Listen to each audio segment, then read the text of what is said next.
अस्सलाम वालेकुम। सबसे पहले कैटेगरीज डिस्कस कर लेते हैं। कैटेगरी ए प्लस में जो स्टॉक्स हैं उनको मैं थोड़ा सा बड़ा कर देता हूं आपको ताकि आपको आसानी हो जाए। Airlink, Bank Al Habib, MCB, National Food, PSX, PTC, Telecard और ट्रीट, ये कैटेगरी ए प्लस में है। और कैटेगरी ए में जो स्टॉक्स हैं उनमें हैं, इसको भी थोड़ा सा बड़ा कर दूँ ताकि आपको स्क्रीनशॉट लेने में आसानी रहे। Adamjee insurance, Faysal bank, HBL, Meezan bank, NRL, PIBTL, वाफे, Askari bank, APL, bank of Punjab, Fauji fertilizer, GL गाल, GHNI और नेशनल बैंक। ये हो गया जी हमारे कैटेगरी ए और ए प्लस, इनका आप स्क्रीनशॉट ले सकते हैं। इसके बाद कैटेगरी डी और डी माइनस में स्टॉक्स जो हैं कल 47 थे, आज 40 रह गए और प्रेशर अभी भी डी और डी माइनस की तरफ है। अभी हम KMI 30 जब मैं डिस्कस करूंगा उससे आपको अंदाज़ा होगा कि मार्केट कैसी बिहेव कर रही है। ठीक है जी। अच्छा जी, तो अभी सबसे पहले जो अलर्ट कैंडल्स हैं उसको आप नोट कर लें। बैंक अल हबीब, MCB और एयरलिंक, इन तीन की आज अलर्ट कैंडल बनी है। इसके अलावा जो, इसको भी थोड़ा थोड़ा मैं बड़ा कर देता हूँ ताकि आपके लिए ज़रा आसानी हो जाए। अच्छा जी, अलर्ट कैंडल बैंक अल हबीब, MCB, एयरलिंक। उसके बाद जो कैटेगरी ए में जो नए स्टॉक्स आए हैं उनमें बैंक अल हबीब, गाल, GL गाल और GHNI। और जो डायरेक्ट आए हैं ए प्लस में उनमें अटक पेट्रोलियम, बैंक अल हबीब, PTC। और ए से ए प्लस में जो आए हैं उसमें एयरलिंक, PSX और MCB, ये स्टॉक्स हैं। और इसके बाद हमारे पास जो क्लियर अपवर्ड ट्रेंड में है ये स्टॉक्स हैं जी, तकरीबन इनको आप नोट रखा करें लाजमी। ये हैं 28 स्टॉक्स हैं जिनमें क्लियर अपवर्ड ट्रेंड है और इन्हीं में ही मुझे लगता है कि आपको काम करना चाहिए। ठीक है, वो मैं बता देता हूँ। बैंक ऑफ पंजाब है, मीज़ान बैंक, अस्करी बैंक, बैंक अल फलाह, MCB, Faisal bank, allied bank, national bank, HBL और बैंक अल हबीब। ये तकरीबन 10 स्टॉक्स हैं जो बैंकिंग सेक्टर से हैं। इसके अलावा ट्रीट है, WTL, वाफे, Airlink, NRL, Atlas Honda, Sazgar, APL, system, PTC, PSX, Telecard, national food, PIBTL, HTL, PIA, HCLA, Fauji fertilizer और आदमजी।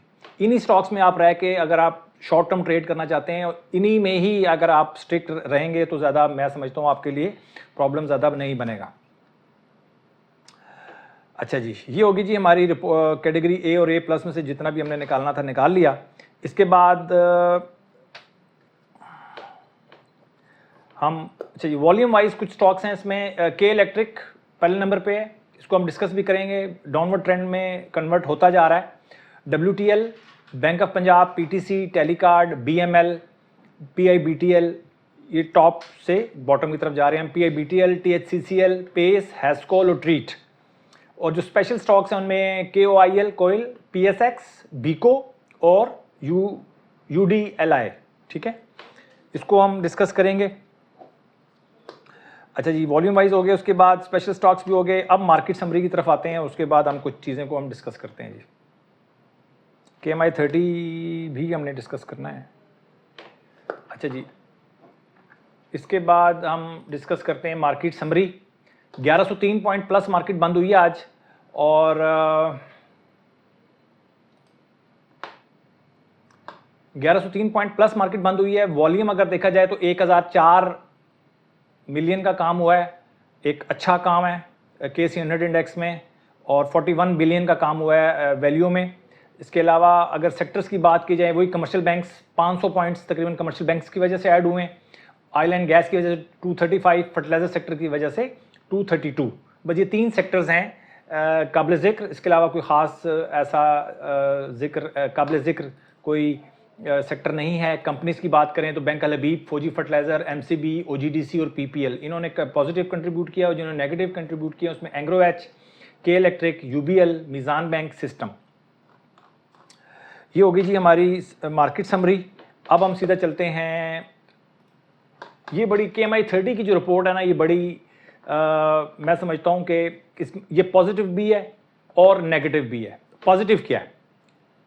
पॉजिटिव ये है कि पूरे KMI 30 के जितने स्टॉक्स हैं सारे के सारे बहुत अच्छे स्टॉक्स हैं, बट सारे के सारे जो हैं वो प्रॉब्लम में है, अंडर परफॉर्म कर रहे हैं इंडेक्स के लिहाज से। सिर्फ बैंकिंग सेक्टर सिर्फ परफॉर्म कर रहा है, एंग्रो एच, सारे के सारे स्टॉक्स जो हैं इनमें सरल के अलावा तकरीबन सरल और फैसल बैंक की अलर्ट कैंडल बनी है 97 रुपये 29 पैसे में। KMI 30 को हम दोबारा स्टार्ट कर रहे हैं सेगमेंट। और सबसे ज़्यादा मैं शुक्रिया अदा करना चाहता हूँ लोगों का। कल बहुत से लोगों ने कमेंट्स सेक्शन भरा हुआ था और लोगों ने अपनी दुआएं दी हैं, तो बहुत शुक्रिया आपका। और सिर्फ फैसल बैंक एक ऐसा है अलर्ट कैंडल, सिर्फ 97 रुपये 29 पैसे में इसकी अलर्ट कैंडल बनी है। इसके अलावा कोई भी ऐसा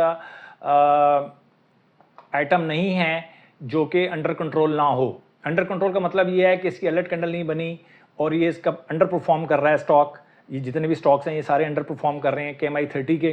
तो ये तो हो गई पॉजिटिव इसके अंदर बात कि अभी आपके पास मौका है कि ये इनमें से जो जो स्टॉक्स अब परफॉर्म करता चला जाएगा आप इसके अंदर इंटर हो सकते हैं। ये तो होगी पॉजिटिव।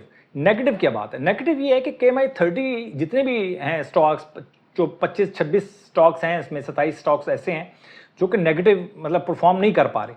तो ये मार्केट के लिए मुझे लगता है कि ये नेगेटिव है। ठीक है, पॉजिटिव तो मैंने आपको बता दिया है कि आपको मौका मिल सकता है कि आप दोबारा जैसे जैसे एंट्री बनती चली जाएगी वो मैं आपको बताता जाऊंगा, तो आप इंटर करते चले जाएंगे। बट नेगेटिव ये है कि मार्केट में KMI 30 के सारे स्टॉक्स अंडर परफॉर्म करना ये मार्केट के लिए ठीक नहीं लग रहा मुझे। तो बड़ा आपको अलर्ट रहना है। वैसे भी अगर आप शॉर्ट टर्म ट्रेड करते हैं या मीडियम टर्म ट्रेड करते हैं तो अलर्ट तो आपने रहना ही रहना है। तो जो लोग स्टॉप लॉस के साथ काम नहीं करते वो अपने साथ ज्यादती कर रहे हैं। अगर आप शॉर्ट टर्म ट्रेड करते हैं, 10-15% के लिए काम करते हैं, 20% के लिए, तो आप शॉर्ट टर्म ट्रेडर हैं या मीडियम टर्म ट्रेड करते हैं तो आपको स्टॉप लॉस इस्तेमाल करना पड़ेगा। नहीं तो एक झटके में जो है ना आपका सारा जितना भी किया कराया ना वो सारे पे पानी फिर जाएगा, ये मैं आपको बता दूं। और इस वक्त ये नेगेटिव मुझे लग रहा है मार्केट के अंदर कि मार्केट परफॉर्म नहीं कर पा रही। सिर्फ एक सेक्टर है बैंकिंग सेक्टर जिसकी वजह से मार्केट खड़ी हुई है। तो इसको मद्देनज़र रखिएगा लाजमी बात, ठीक है जी। और इसके बाद हम कुछ अब स्टॉक्स को हम डिस्कस कर लेते हैं। के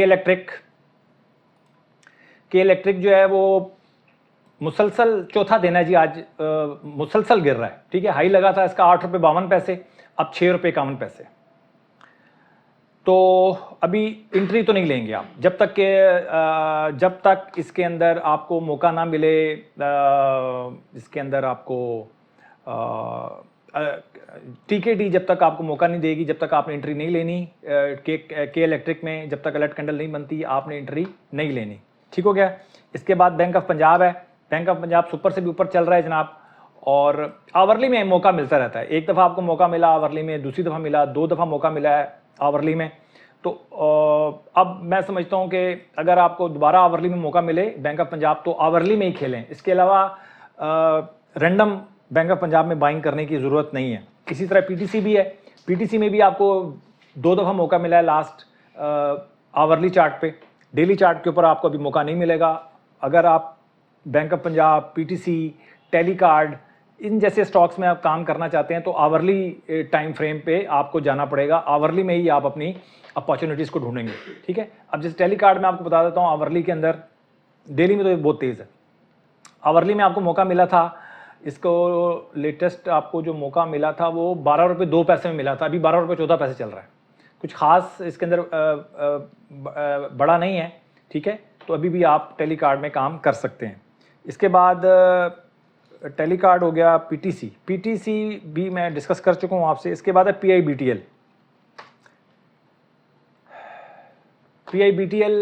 भी थोड़ा थोड़ा नीचे आया है। और अभी आपको ये आखिरी जो मौका मिला है इसके अंदर वो मौका मिला है जी 16 रुपये 61 पैसे में हमारी अलर्ट कैंडल बनी थी। 16 रुपये 99 पैसे तक गया, अभी 16 रुपये 14 पैसे चल रहा है। अगर आप अभी भी एंट्री लेना चाहते हैं तो आवरली में आप जाके एंट्री लेंगे, डेली में एंट्री नहीं लेंगे। आवरली में थोड़ा सा नीचे आएगा, आ गया है नीचे। 65 की RSI क्लोज होती है, 65 इसकी RSI 65 से ऊपर क्लोज हो आवरली चार्ट में तभी आप बाय करेंगे PIBTL को, अदरवाइज आप बाय नहीं करेंगे। इसी तरह THCCL है। THCCL भी आवरली में ये आ गया है, काबू में आ गया है। आप इसको भी बाय कर सकते हैं, बट अभी थोड़ा इंतज़ार करना पड़ेगा। 65 की RSI क्लोज हो, डेली टाइम फ्रेम पे देखते हैं तो डेली टाइम फ्रेम पे खैर ऊपर है अभी, ठीक है।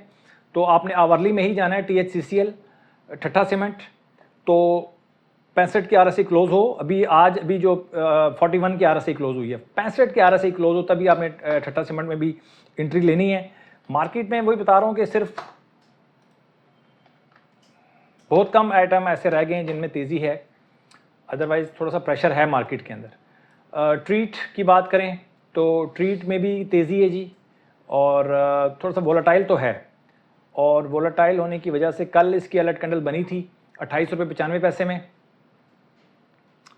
सॉरी हाँ जी, कल इसकी अलर्ट कैंडल बनी थी 30.73 में, 31 क्लोज हुआ है और आज 31.48 तक गया है। बाइंग करना चाहते हैं तो बाइंग कर सकते हैं। ट्रीट के अंदर भी अच्छी खासी बाइंग हो रही है।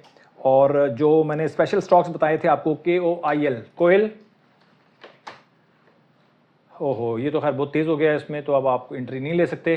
कोहिनूर इंडस्ट्रीज़, इसमें आप वेट करेंगे, इसमें अब आप काम नहीं कर सकते। इसके बाद PSX है, PSX में भी काफ़ी तेज़ी है। आवरली टाइम फ्रेम पे ही जाकर आपको एंट्री लेनी चाहिए इसके अंदर, अदरवाइज़ आप इसके अंदर प्रॉब्लम में आ सकते हैं। तेज़ तो लग रहा है वैसे, बड़ी अच्छी मूवमेंट है PSX की। और इसके अलावा बीको 3-4 दिन की मंदी के बाद आज कुछ बेहतर हुआ है। बीको अच्छा स्टॉक लगता है जी, वैसे भी ना लॉन्ग टर्म के लिए भी मुझे अच्छा लगता है। अब ये स्पिलिट होगा 28 अक्टूबर को, 1:10 की रेशो से मेरा ख्याल है ये होगा स्पिलिट 28 अक्टूबर को। अच्छा, इसके बाद है UDLI, UDL इंटरनेशनल लिमिटेड, ये भी आज इसके अंदर अलर्ट कैंडल बनी है। अगर आपकी ये उसमें है, वॉच लिस्ट में है, तो आप 13 रुपये 81 पैसे से ऊपर अगर कल जाता है तो आप इसको बाय कर सकते हैं, ठीक है। और ये 14 रुपये 15, 14 सवा 14 क्रॉस करेगा तो अच्छी खासी इसके अंदर गेम बन सकती है UDLI के अंदर। ये थे जी आज के स्टॉक्स। और अगर आप शॉर्ट टर्म ट्रेड कर रहे हैं या मीडियम टर्म ट्रेड कर रहे हैं तो बहुत अलर्ट रहने की ज़रूरत है आपको, क्योंकि KMI 30 स्टॉक्स जितने भी हैं सारे अंडर परफॉर्म कर रहे हैं। तो ये चीज़ें मद्देनज़र रखा करें, अपना बहुत ख्याल रखें, अपनी इन्वेस्टमेंट का ख्याल रखें। Thank you very much.